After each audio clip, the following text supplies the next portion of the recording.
Good morning. चलिए आज जिस टॉपिक की बात करेंगे दैट इज स्ट्रक्चर। पिछले क्लास में हमने देखा एरे और मैट्रिक्स को कैसे इंप्लीमेंट करते हैं। तो चलिए बात करते हैं स्ट्रक्चर की। तो सबसे पहले एक एरे की डिफिनेशन याद कीजिए। एरे क्या कह रहा था कि finite homogeneous elements collection.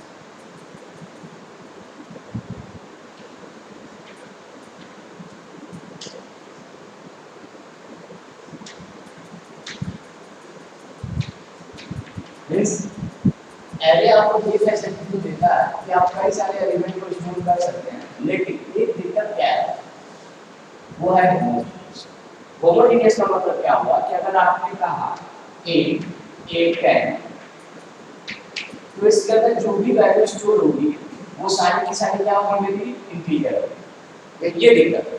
Okay, अब मैं क्या चाहता हूँ कि जरूरी थोड़ी कि हमेशा हमारा इंटीजर स्टोर।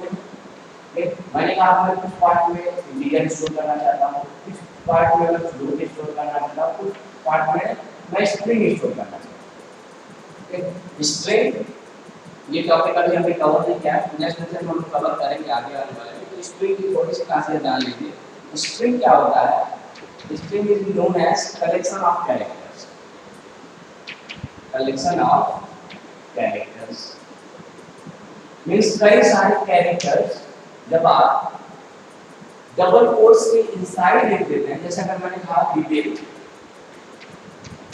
ये डबल कोट्स के इनसाइड है, कई सारे कैरेक्टर हैं, कैरेक्टर 1 2 3 4 5, टोटल 5 कैरेक्टर हैं और ये डबल कोट्स के इनसाइड है, इसी को कहा जाता है स्ट्रिंग। ओके, तो मतलब कई सारे जो कैरेक्टर आपके आएंगे और आप जब उसे स्टोर करेंगे इसी मेमोरी ब्लॉक में, और वही क्या कहलाएगा, स्ट्रिंग कहलाएगा। अब बात करते हैं कि जब भी आप कोई वेरिएबल लेते हैं, सपोज मैंने कहा ये नाम का एक वेरिएबल है और इसके अंदर मैं स्ट्रिंग स्टोर करना चाहता हूं, तो क्या होना चाहिए, डेटा टाइप आपको स्ट्रिंग लिखना चाहिए था। लेकिन सी में स्ट्रिंग नाम का कोई डेटा टाइप नहीं है। सी में कोई स्ट्रिंग नाम का डेटा टाइप नहीं होता, तो क्या कहा जाएगा कि आपको कई सारे कैरेक्टर रखने हैं, कैसे रखा जाए। तो आप एक एरे ले लीजिए, अगर इस एरे की साइड चेक ले रहे हैं और इसका डेटा टाइप अगर आपने कैर लिख दिया तो इसका मतलब दीजिए जो array of character. Array of character means कई सारे कैरेक्टर को आप इसके अंदर स्टोर कर सकते हैं। कैरेक्टर 1 2 3 4 5 कई सारे कैरेक्टर आपके पास है और आप एक एक ब्लॉक में एक एक कैरेक्टर को स्टोर कर सकते हैं। तो अभी ध्यान डालेंगे कि जहां आप स्ट्रिंग की बात करेंगे, स्ट्रिंग को कभी भी आपको अगर मेमोरी में स्टोर करना है तो आप एक एरे लीजिएगा और उसका डेटा टाइप क्या लीजिएगा, कैर लीजिएगा। कैरेक्टर एरे अगर आपका है that is your string. Okay, चलिए स्ट्रिंग जो बात हम लोग फिर से पढ़ेंगे इसे, अभी तरह जाना है कि हाँ कभी भी स्ट्रिंग लिखेगा तो आपको कैरेक्टर एरे। ओके, अब हम बात कर रहे हैं कि यहाँ पे कि होमोजेनियस का कलेक्शन होता है। अब हमने कहा कि मुझे कई डिफरेंट डेटा टाइप लगेगा, कुछ पार्ट में इंटीजर हो जाएगा, कुछ पार्ट में फ्लोट हो जाएगा और कुछ पार्ट में मान लिया आपका स्ट्रिंग या कैरेक्टर हो जाएगा। ओके, मींस आपको कुछ ऐसा मेमोरी लोकेशन बनाना है जिसमें डिफरेंट डेटा टाइप की वैल्यू स्टोर हो और एक सिंगल वेरिएबल हम क्रिएट करेंगे उस वैल्यू को उस मेमोरी लोकेशन के लिए और उसी वैल्यू से हम लोग सारी मेमोरी को एक्सेस किया जाएगा। ओके, ये चीज।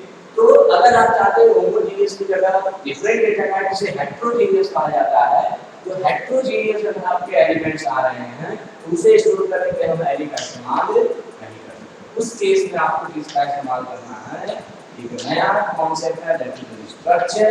स्ट्रक्चर की डेफिनेशन सेम वही होगी जो एरे की होगी, फाइनाइट कलेक्शन ऑफ, बस कहां डिफरेंस है, होमोजेनियस की जगह क्या हो जाएगा, हेटेरोजेनियस। ओके, तो array is the collection of finite elements, collection of finite elements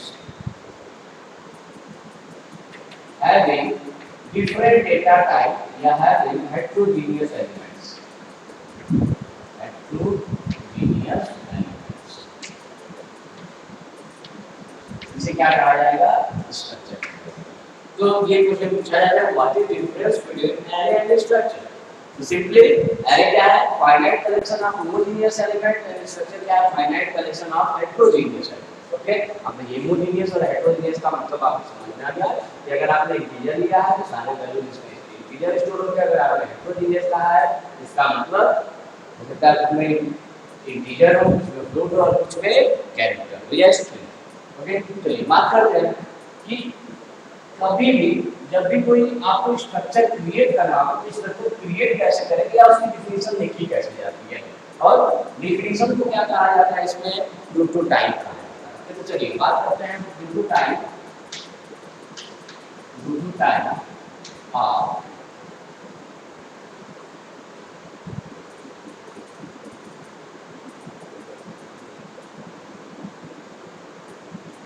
prototype of structure या डिफिनेशन ऑफ स्ट्रक्चर।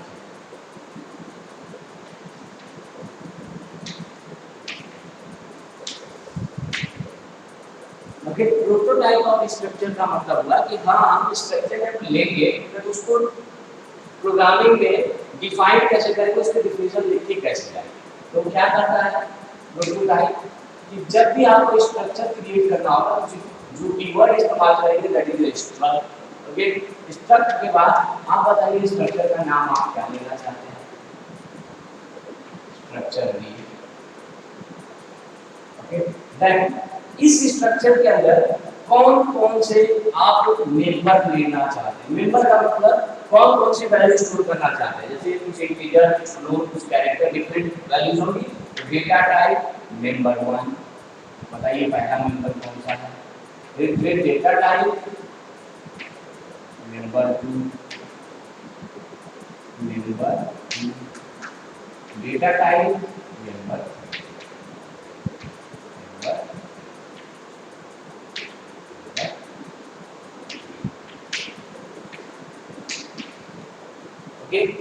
ये बेसिक आपका प्रोटोटाइप या डिफिनीशन आप ऐसे ही डिफाइन करते हैं कि कभी भी कोई स्ट्रक्चर लिया जाएगा तो उसका डिफिनीशन ऐसे ही डिफाइन करेंगे। कभी भी स्ट्रक्चर लीजिएगा, स्ट्रक्ट कीवर्ड का इस्तेमाल कीजिएगा, स्ट्रक्चर का नाम लिखिएगा, नाम लिखने के बाद जो मेंबर आप उसे स्ट्रक्चर में स्टोर करना चाहते हैं उस मेंबर को डिफाइन कीजिए, डिक्लेयर कीजिए और उसका डेटा टाइप बताइए वो किस तरह का। ओके, जैसे मैंने कहा कि मुझे एक स्टूडेंट नाम का स्ट्रक्चर बनाना है और उस स्टूडेंट के अंदर क्या क्या होगा, नेम होगा। मान लीजिए स्टूडेंट की प्रॉपर्टी की बात करते हैं, स्टूडेंट नाम का जो आप स्ट्रक्चर क्रिएट कर रहे हैं उसके पास कौन कौन से मेंबर या कौन कौन से एट्रीब्यूट्स होंगे। तो स्टूडेंट से रिलेटेड कुछ भी एट्रीब्यूट हो सकता है, जैसे मान लीजिए कि स्टूडेंट के पास क्या होगा, नाम होगा, एज हो सकता है, रोल नंबर हो सकता है, फादर्स नेम, मदर्स नेम, बहुत सारी चीजें हो सकती हैं, किस क्लास में पढ़ता है, ब्रांच क्या है उसकी, ये सारी चीजें हो सकती हैं।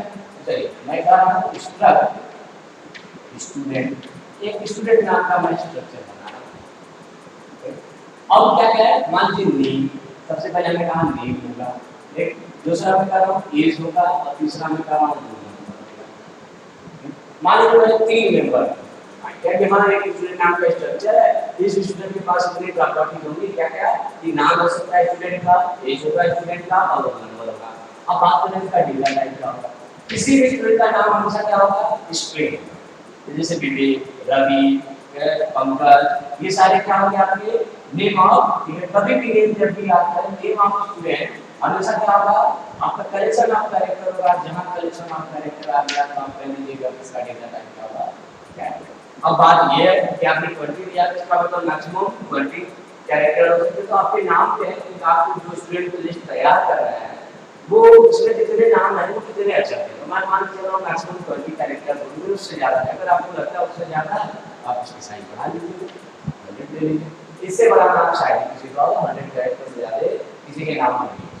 ओके, बात कर रहे हैं एज इंटीजर भी हो सकता है, फ्लोट भी हो सकता है। और फ्लोट ले रहा हूँ यहाँ पे, फ्लोट एज ये नाम का आपका वैल्यू रोल नंबर प्लॉट है, रोल नंबर को नहीं ये है आपका बेसिक प्रोटोटाइप। प्रोटोटाइप इधर मतलब आपको इसको मेमोरी का भी स्पेस नहीं मिला। ये मेमोरी के प्रोटोटाइप में मतलब क्या है कि आप जब भी कोई स्ट्रक्चर बनाएंगे उस स्ट्रक्चर के अंदर ये चीजें होंगी। ऐसे समझिए जब भी आप मकान बनाते हैं तो मकान बनाने से पहले सबसे पहले आप उसका नक्शा तैयार करते हैं। तो ये नक्शा है, अभी घर तैयार नहीं हुआ। घर का मतलब इसे मेमोरी नहीं मिली। इसे मेमोरी तब तक नहीं मिलेगी जब तक इस स्ट्रक्चर के लिए आप कोई वेरिएबल नहीं क्रिएट करें। देखिए मेमोरी किसे मिलती है, जब आप कोई वेरिएबल डिक्लेयर करते हैं तब इसे मेमोरी स्पेस प्रोवाइड, ये नाम का एक मेमोरी स्पेस प्रोवाइड। ओके, यहाँ पे आपको प्रोटोटाइप केवल डिफाइन किया। डेफिनेशन बताया कि इस स्ट्रक्चर के अंदर ये चीजें होंगी, लेकिन इसे मेमोरी कब मिलेगा जब इस स्ट्रक्चर के लिए आप कोई वेरिएबल क्रिएट करेंगे। और स्ट्रक्चर का वेरिएबल कैसे क्रिएट किया जाएगा वो चीज देखिए। मैंने कहा कि मैं एक x नाम का वेरिएबल ले रहा हूँ, मैं x नाम का एक वेरिएबल ले रहा हूँ, तो ये वेरिएबल कोई सिंपल वेरिएबल नहीं होना चाहिए, कोई स्ट्रक्चर का वेरिएबल होना चाहिए। तो इसका डेटा टाइप इंट या फ्लोट या कैर नहीं होके क्या होगा, चार हम क्या कि इस स्ट्रक्चर के लिए आप वेरिएबल बनाइए। तो मैंने कहा student and then x, okay. अब ये वेरिएबल क्रिएट हुआ, इस वेरिएबल का नाम x है और ये क्या बता रहा है कि ये कोई सिंपल वेरिएबल है, ये स्ट्रक्चर वेरिएबल है। और किस स्ट्रक्चर का वेरिएबल, स्टूडेंट नाम के स्ट्रक्चर का वेरिएबल है। अगर ये स्टूडेंट के नाम के स्ट्रक्चर का वेरिएबल तो 100% किसके पास वही प्रॉपर्टी होगी जो स्टूडेंट के पास, ओके। मतलब इस x के पास क्या क्या होगा, नेम होगा, एज होगा, रोल नंबर। इस x के पास क्या होगा, नेम होगा, एज होगा, रोल नंबर होगा। इसे कहा जाता है स्ट्रक्चर वेरिएबल, स्ट्रक्चर वेरिएबल।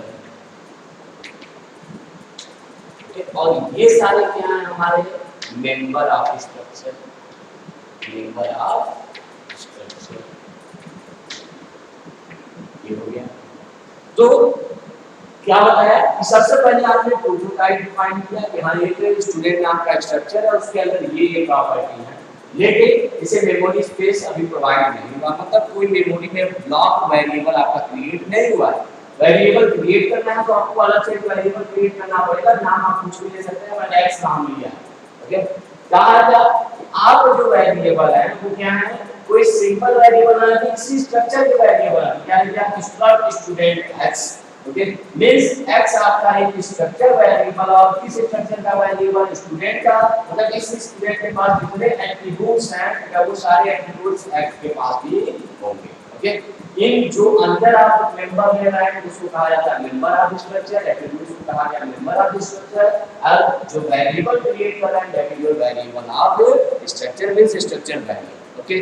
अब बात कर रहे हैं कि अगर x के पास तीनों चीजें हैं, x इन तीनों चीजों को एक्सेस कैसे करेगा, इस्तेमाल करेगा।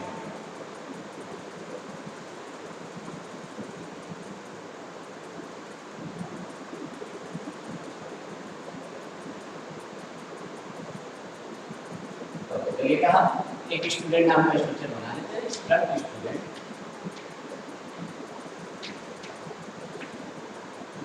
है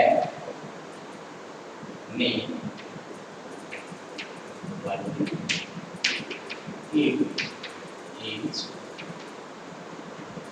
flow height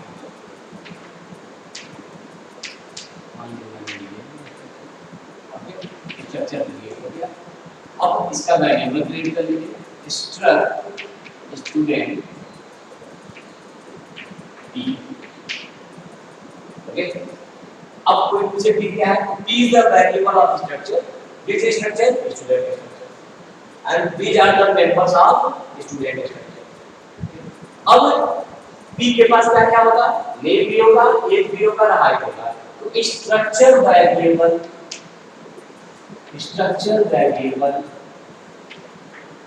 मींस p किसे एक्सेस करना चाहता है,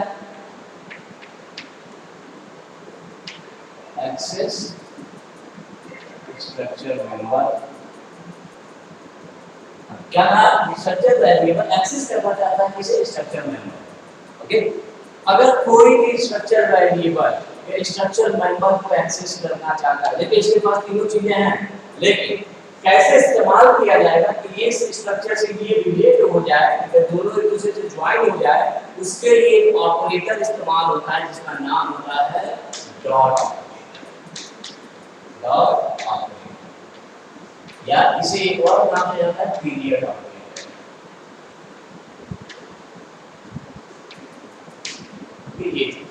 अब क्या कर रहा हूं, ठीक है, structure variable this is your p, किसे एक्सेस करना चाहता है, नेम को, तो लिखेंगे क्या p डॉट नेम, ओके। किसे एक्सेस करना चाहता है, एज को, लिखूंगा p डॉट एज, फिर किसे एक्सेस करना चाहता है, हाइट को, p डॉट हाइट। ये स्ट्रक्चर मेंबर ठीक है को एक्सेस करने के लिए जो ऑपरेटर इस्तेमाल हुआ फिर वो हो गया आपका डॉट। तो कोई भी स्ट्रक्चर वेरिएबल किसी भी मेंबर को एक्सेस करने के लिए स्पेशल ऑपरेटर का इस्तेमाल करता है, that is known as dot operator. Dot operator क्या करने दे रहा है, कोई भी वेरिएबल है स्ट्रक्चर वेरिएबल वो अपने मेंबर को एक्सेस करेगा तो हमेशा बीच में किसका इस्तेमाल करेगा, डॉट ऑपरेटर का इस्तेमाल। ओके तो याद रखिएगा कभी भी अगर आपको p का नेम रीड करना हो, p का एज रीड करना हो या p का हाइट रीड करना होगा तो आप स्कैन करेंगे और स्कैन करते समय जो ऑपरेटर इस्तेमाल करेंगे उसका नाम क्या होगा, डॉट। ओके और इसी तरह से लिखा जाएगा p dot name, p dot age, p dot height. Okay जितने भी मेंबर हैं सब जगह आप किसका इस्तेमाल करेंगे, डॉट का इस्तेमाल करेंगे। ओके तो ये चीज हो गया कि स्ट्रक्चर मेंबर्स क्या होते हैं, ये स्ट्रक्चर वेरिएबल क्या। अब बात कर रहे हैं अगर हमने कहा कि p नाम का जो आप स्ट्रक्चर बना रहे हैं, वेरिएबल बना रहे हैं, उसको मेमोरी में स्पेस कितना मिला होगा। तो चलिए देखते हैं, ये है आपका p नाम का एक वेरिएबल। ओके और इसके पास तीन चीजें क्या क्या है, name, your age and this is your height. तीनों को सेपरेट स्पेस मिला है, नेम को अलग स्पेस मिलेगा, एज को अपना अलग स्पेस मिलेगा, हाइट। अब ये p एक्सेस कैसे करेगा, p dot name, p dot age and p dot height, मतलब डॉट लगा ये हो गया एक्सेस करेगा। टोटल स्पेस की बात करते हैं, ठीक है। ये नेम है और इसका डेटा टाइप क्या है, कैरेक्टर है। ओके आपको याद होगा डेटा टाइप जब पढ़ाया गया कैरेक्टर को बताया गया कि एक कैरेक्टर को 1 बाइट मिलता है। सिंगल कैरेक्टर को आपको कभी कहा है कि सिंगल कैरेक्टर को टोटल स्पेस कितना मिलता है, दैट इज 1 बाइट। लेकिन यहां पे टोटल कैरेक्टर कितने हैं, 20 कैरेक्टर।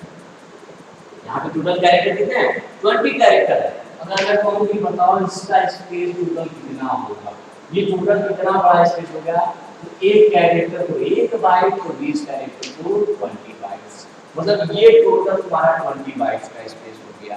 देख लेट बात कर रहे हैं, ठीक है, एज, ठीक है, एज को कितना स्पेस हो रहा है, this is your integer, integer को कितना मिलता है, 2 बाइट, 2 बाइट मिलता है। ओके और हाइट की बात करें तो हाइट फ्लोट है और फ्लोट को कितना मिलता है मेरा, 4 बाइट। तो टोटल स्पेस कितना होगा, टोटल स्पेस तो जितने मेंबर हैं सब को आपस में ऐड कर दीजिए, सबका स्पेस सेपरेट है, सबको आपस में ऐड कीजिए। 20 प्लस 2 प्लस 4 26 ये होगा आपका। तो अगर आपसे कोई पूछता है कि हाँ बताइए कि एक स्ट्रक्चर दिया गया है, उस स्ट्रक्चर में टोटल स्पेस कितना होगा, तो जितने मेंबर हैं सबका सेपरेट स्पेस है, सबको आपस में ऐड कर दीजिए, टोटल स्पेस आपकी कैलकुलेट हो जाएगी, वही स्पेस हो जाएगा आपका कि हाँ इसके स्ट्रक्चर वेरिएबल को टोटल कितना मिला होगा, 26 बाइट्स का स्पेस मिला होगा। तो अगर आपसे कोई पूछता है कि हाँ बताइए p नाम का जो वेरिएबल आपने क्रिएट किया है उसको टोटल स्पेस कितना मिला, तो that is the sum of p dot name, p dot age, p dot height. सबके स्पेस का साइज है, ठीक है, हर size of all these members, ठीक है, एंड समेशन ऑफ, ठीक है, all these members space is known as total space of this structure, ठीक है, ठीक है। ये चीज तो कभी भी आपसे कहा जाएगा कि आप टोटल स्पेस कैलकुलेट कीजिए, सारे मेंबर्स के स्पेस को आप क्या करेंगे, आपस में ऐड कर दीजिए। ओके ये कुछ छोटे छोटे कॉन्सेप्ट हो गए। ओके चलिए अब बात कर रहे हैं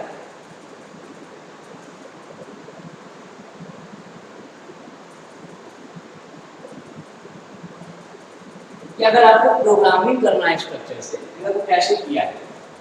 डिफरेंट डेटा टाइप को स्टोर तो करता है, लेकिन कैसे प्रोग्राम को बनाते हैं, ये क्वेश्चन देते हैं।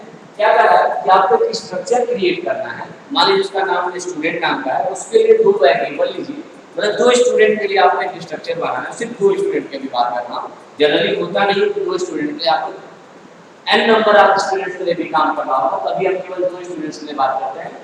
2 स्टूडेंट के लिए आप स्ट्रक्चर क्रिएट करिएगा, स्ट्रक्चर क्रिएट करने के बाद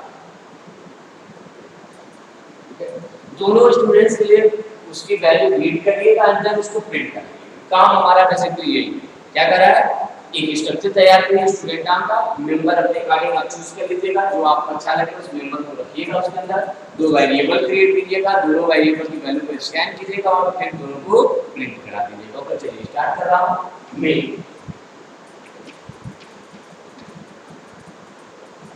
स्ट्रक्ट स्टूडेंट कैन मेल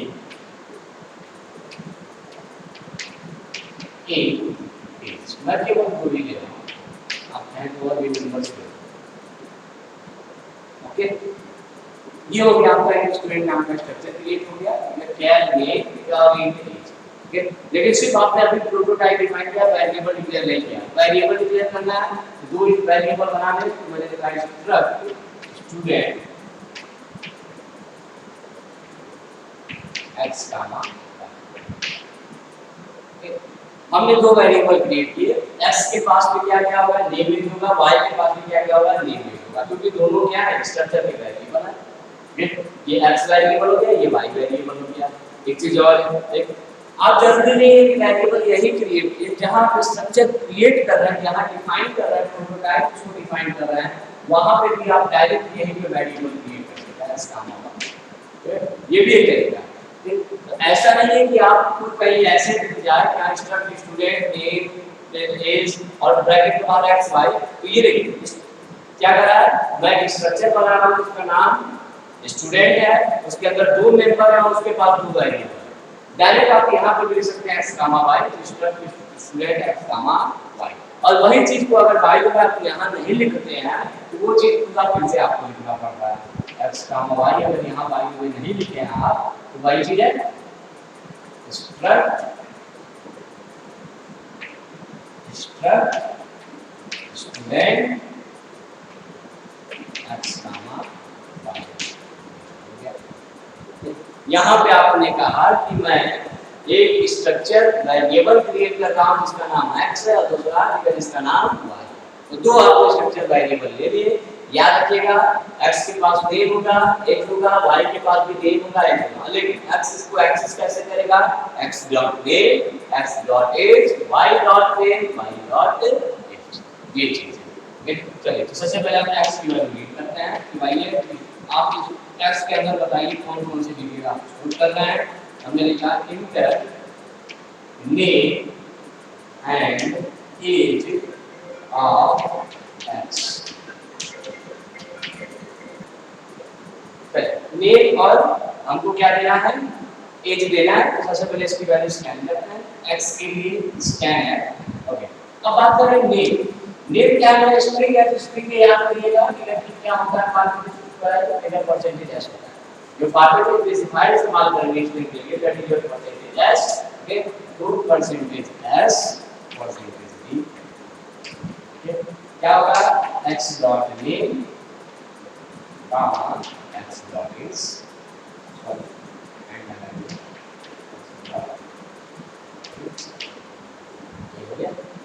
तो हमने क्या कहा कि पहले वैल्यू स्ट्रिंग रीड कर रहा है, उसको इस x डॉट नेम में स्टोर कर रहा है, और दूसरा इंटीजर है जिसको x डॉट एज में स्टोर कर रहा है। लेकिन अभी आपने केवल x का डिटेल रीड किया है, सेम वैसे ही आप इसका डिटेल रीड करेंगे। इंटर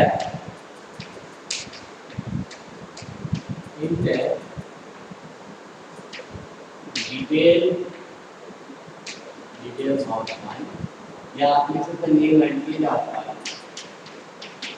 इसको स्कैन कर रहा हूँ, scan percentage s percentage d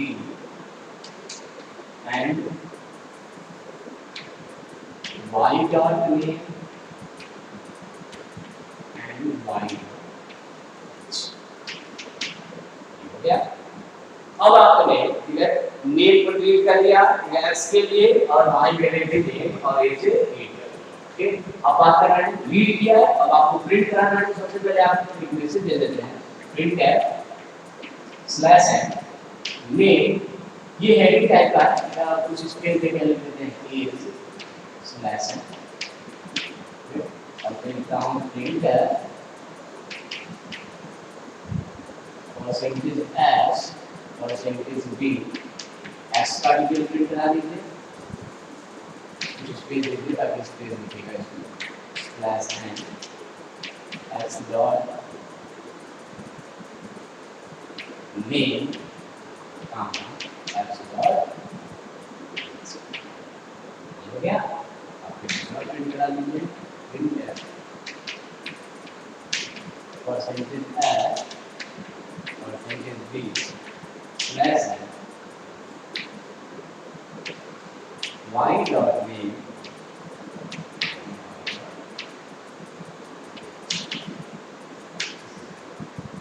ये आपका पहला प्रोग्राम था जिसमें हमने कुछ वास्तव में है सिर्फ हमने वैल्यू रीड की और प्रिंट कराया। कोई बेसिक बहुत ज्यादा कॉन्सेप्ट नहीं है इसमें। ओके, सिर्फ आपको ये बताया कि स्ट्रक्चर फ्रेमवर्क को लिया कैसे जाता है, स्ट्रक्चर को डिफिनीशन कैसे लिखी जाती है, उसका प्रोटोटाइप कैसे डिफाइन किया जाता है, वेरिएबल कैसे लिया जाता है और एक एक करके वेरिएबल डिवेलप कैसे स्टैंड। लेकिन यहाँ पर केवल दो स्टूडेंट की बात कर रहा हूँ जिसका आप जिस स्टूडेंट को दिखाने के लिए आपने दो वेरिएबल का इस्तेमाल किया है, एक एक्स है और एक वाई। और सबसे पहले एक्स का डिटेल पढ़ा और फिर वाई। आप एक्स और थोड़ा सा लेंथी कर सकते हैं और बड़ा बना सकते हैं। कैसे? आप नेम पहले लिखिए इंटर नेम या एक्स डॉट नेम लिखिए पहले, फिर आप लिखिए इंटर एज या फिर एच लिख करिए, फिर दूसरी तरफ वाई को जोड़ लीजिए, फिर वाई के लिए पहले नेम लिखिए फिर वाई का एज लिखिए। तो थोड़ा सा इसको और लेंथी करते हैं और अच्छा बनाते हैं। कैसे कि जो हमने एक ही लाइन में दोनों वैल्यू रीड कर लिया है उसको और ब्रेक कर लेते हैं।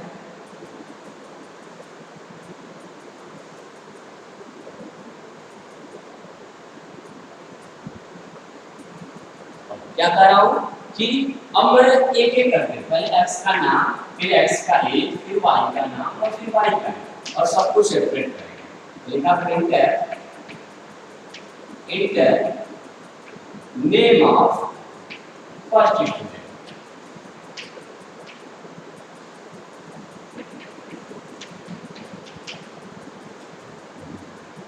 Scanner percentage S x dot name. Okay, आपको केवल अभी नेम पढ़ा, अब बारी किसकी है? एज की। इधर इसके अलग से मैं दे रहा हूँ प्रिंट है enter age of first student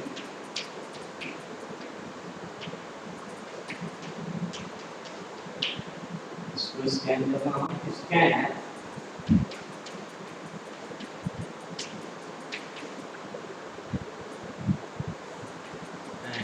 x dot age. अब वाई के लिए पढ़ते हैं प्रिंट है enter name of second student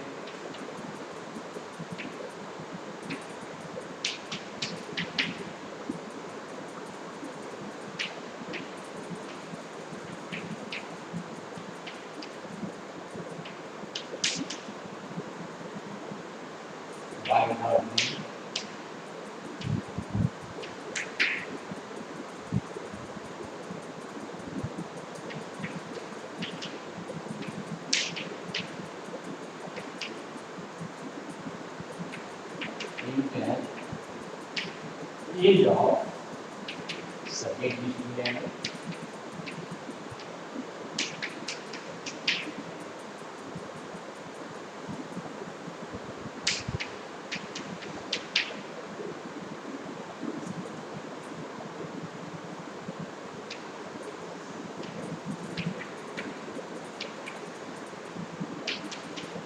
and y dot okay. उसी प्रोग्राम को मैंने पिछले वाले प्रोग्राम को इसको और थोड़ा सा फर्दर डिकम्पोज कर दिया है। कैसे कि जो नेम और एज आप एक ही लाइन में पढ़ रहे थे, मैंने कहा कि पहले मैं नाम पढ़ूंगा पहले स्टूडेंट का, फिर उसके बाद दूसरा मैसेज आएगा तो हम एज पढ़ेंगे, फिर दूसरे का स्टूडेंट का पहले नाम पढ़ेंगे और फिर दूसरे का एज पढ़ेंगे। ये करने के बाद डिटेल आप प्रिंट कराइए। तो प्रिंट कराते समय आप एक ही साथ प्रिंट करा सकते हैं। ओके, प्रिंट है सबसे पहले हम कर रहे हैं कि एक हेडिंग दे दें ताकि वहां से पता चले नेम कौन है, नेम। ओके, स्लैश टी लगाते रहे। स्लैश टी का मतलब होता है हॉरिजॉन्टल टैग, ये एक बिट का स्पेस देता है मतलब 8 स्पेस के बराबर हो जाएगा, तो आप इतना स्पेस डिवाइड से स्लैश टी लगा दीजिए एंड देन लिखिए इट्स स्लैश एन। अब मैं प्रिंट करा रहा हूँ पहले स्टूडेंट का डिटेल, प्रिंट क्या है percentage S slash T percentage D और किसकी वैल्यू है X dot A X dot and then second student print slash N percentage X slash D percentage D y dot name and y dot x। Okay, ये हो गया। तो हमने देखा कि कैसे उससे सिंपल प्रोग्राम हो, देखा हमने और थोड़ा सा लेंदी किया है, कुछ नहीं किया है कि जो आप एक भी लाइन में सेंड कर लेते हो मैंने उसको डिकम्पोज कर दिया, बाकी प्रिंट आपका है। ये स्ट्रक्चर है, सिंपल सा प्रोग्राम हमने बना के देखा कि कैसे इसका कोडिंग होता है। आगे हम इसको अच्छे प्रोग्राम देखेंगे। यहाँ पे 2 स्टूडेंट्स के लिए देखे हैं, 100 स्टूडेंट्स के लिए देखेंगे, n स्टूडेंट्स के लिए देखेंगे कैसे होगा। चलिए नेक्स्ट लेक्चर में डिस्कस करेंगे। आज के लिए इतना है। Thank you.